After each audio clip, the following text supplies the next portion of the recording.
नमस्कार. आपण ऐकतोय डॉक्टर सौ अनुराधा सुधीर कुलकर्णी लिखित तुका विठ्ठल सर्वांगी. आजचा भाग आपला चालला आहे 17वा. तुकारामांच्या आध्यात्मिक संकल्पना. याजसाठी वनांतरा जातो सांडोनिया घरा, माझे दिठा वेल प्रेम बुद्धी होईल निष्काम. अद्वैताची वाणी नाही ऐकत मी कानी, तुका म्हणे अहम ब्रह्म आड येऊ नेदी भ्रम. 353 हा अभंग आहे. पंडितांच्या विद्वानांच्या तोंडून देव आणि भक्तांमधल्या अद्वैताच्या गोष्टी ऐकून श्रीहरीवरच्या माझ्या भक्तीची गोडी कमी होऊ नये म्हणून मी घरदार सोडून लोकांची गर्दी टाळून वनातील एकांतात जात असतो आणि तिथे हरिभजनात तल्लीन होतो. मीच श्रीहरी यात जाणीवेत. श्रीहरीच्या भेटीची जी माझ्या मनात निरंतर ओढ आहे, श्रीहरीबद्दल मनात जे अनिवार्य प्रेम आहे त्याला दृष्ट लागायला नको. श्रीहरीच्या भजन पूजनाविषयीची माझी आवड जाऊन त्या आवडीबद्दल बुद्धी निष्काम व्हायला नको, कोरडी व्हायला नको. हरीसाठी मन अखंड तळमळलंच पाहिजे. हरी आणि मी एकच झालो तर ती तळमळ जाईल.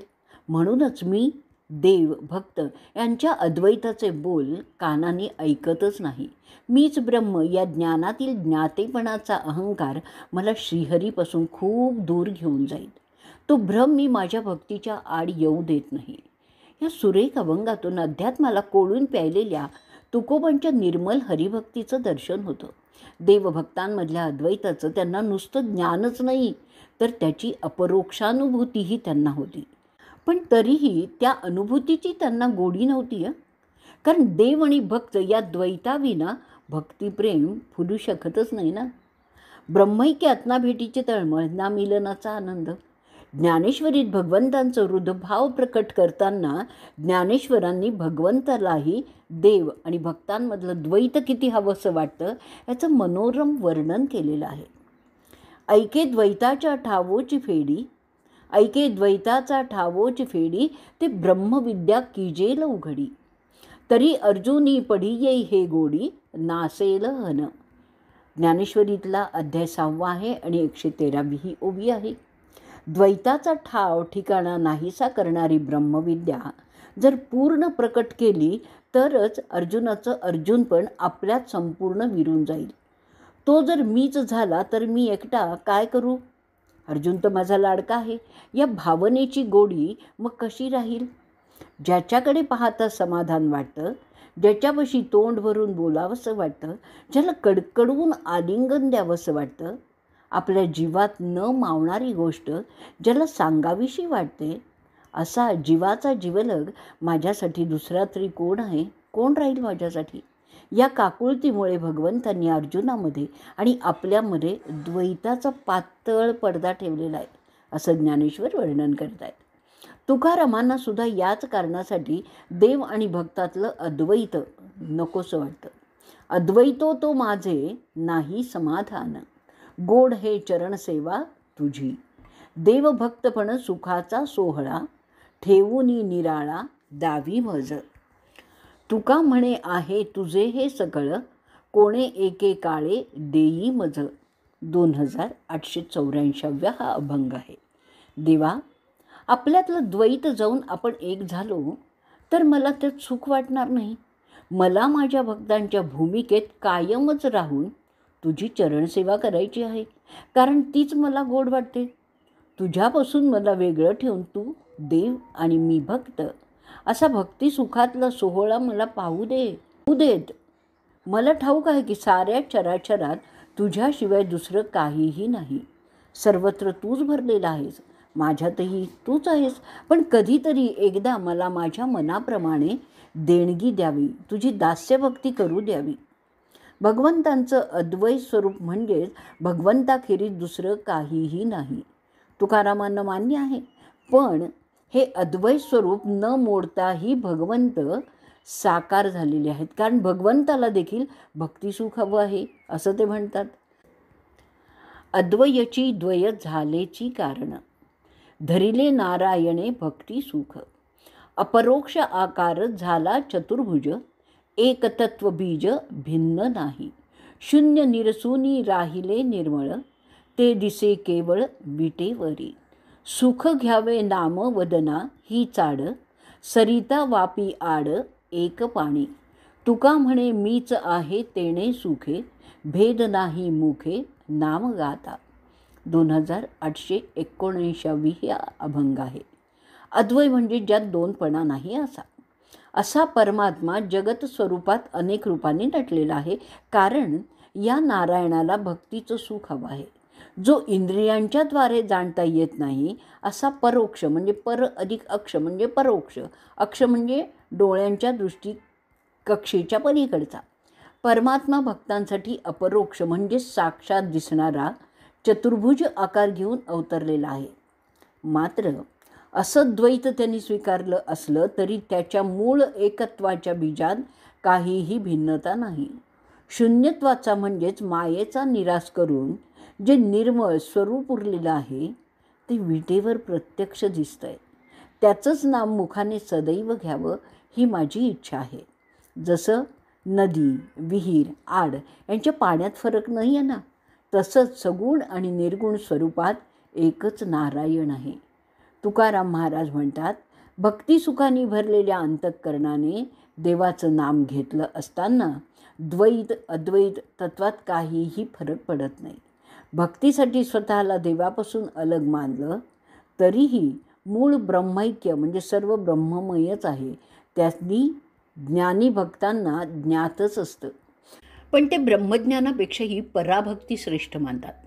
पराभक्तीत एका परमेश्वराशिवाय दुसऱ्या कशाचीही अपेक्षा नसतेच आणि ती परमेश्वर प्राप्तीचीच तीव्र इच्छा आहे. परमेश्वर प्राप्त होऊन सुद्धा हृदयात अखंड तेवत राहणं हे पराभक्तीचं लक्षण आहे. त्याचसाठी मला मोक्ष नको असं तुकाराम देवाला सांगतात. मोक्ष तुमचा देवा, तुम्ही दुर्लभ तो ठेवा, मज भक्तीची आवडी नाही अंतरी ते गोडी. 330 हा अभंग आहे. देवा, तुमचा मोक्षरूपी दुर्लभ ठेवा, तुम्ही तुमच्याजवळच ठेवा तो. मला त्या मोक्षाची काही गोडी नाही आहे, तर तुमच्या भक्तीची मला आवड आहे. असं असलं तरी अद्वैत वेदांत तत्वांच्या साक्षात प्रतीतीचे बोल तुकाराम महाराजांच्या अभंगात उमटलेलेच आहेत. एकी अनेकत्व, अनेकी एकत्व, प्रकृती स्वभावत्व प्रमाणेची. 837 हा अभंग आहे. एका परमात्म्याच्या ठिकाणी प्रकृतीमुळे अनेक नामरूपात्मक जगाचा भास होतो. त्या जगतात परमात्मा एकत्वानेच असतो हे तत्त्व ते सांगतात. अनन्य भक्तीने त्या परमात्म्याशी तादात्म्य पावल्यामुळे आलेला ब्रह्मभाव तुकाराम इथे प्रकट करतायत. काहीच मी नव्हे कोणी ये गावीचा, काहीच मी नव्हे कोणी ये गावीचा, एकटा ठाईचा ठाई एक, एकटा ठाईचा ठाई एक. नाही मज कोणी आपुले दुसरे, नाही मज कोणी आपुले दुसरे, कोणाचा मी खरे काही नव्हे. नाही आम्हा ज्यावे मरावे लागत, नाही आम्हा ज्यावे मरावे लागत, आहो अखंडित जैसे क तैसे. तुका म्हणे नाव रूप नाही आम्हा, तुका म्हणे नाम रूप नाही आम्हा, वेगळा त्या कर्मा अकर्मासी. 256 हा अभंग आहे. मी आकाराच्या चौकटीत व्यक्त होणारा असा काहीच नाही आहे. मी अमुक कुठल्या गावाचा नाही आहे. जागच्या जागी असणारं जे अद्वैय परब्रह्म तेच मी आहे. मी कुठे जात नाही, फिरून येतही नाही. खरं सांगायचं म्हटलं तर मला कोणी आपलं नाही, कोणी परकं नाही. मी खरोखर कोणाचा काही एक नाही आहे. मला जगावं लागत नाही, मरावंही लागत नाही. सर्व काळ मी आहे तसाच आहे. तुकाराम म्हणतात, आम्हाला नामरूप नाही आहे. कर्म अकर्मापासून आम्ही वेगळेच आहोत. तुकारामांना परब्रह्माच्या अनादि अनंत, निर्गुण निराकार, अरूप, अनाम, अक्रिय, एकमेव, अद्वय स्वरूपाचा साक्षात्कार होऊन तोच मी ही अनुभूतीही आलेली या अभंगातून दिसून येते. आपण लोकदृष्टीने देहवान भासत असलो तरीही आत्मदृष्टीने आपल्याला देहसीमा बांधू शकत नाही हे तुकाराम सांगतायत.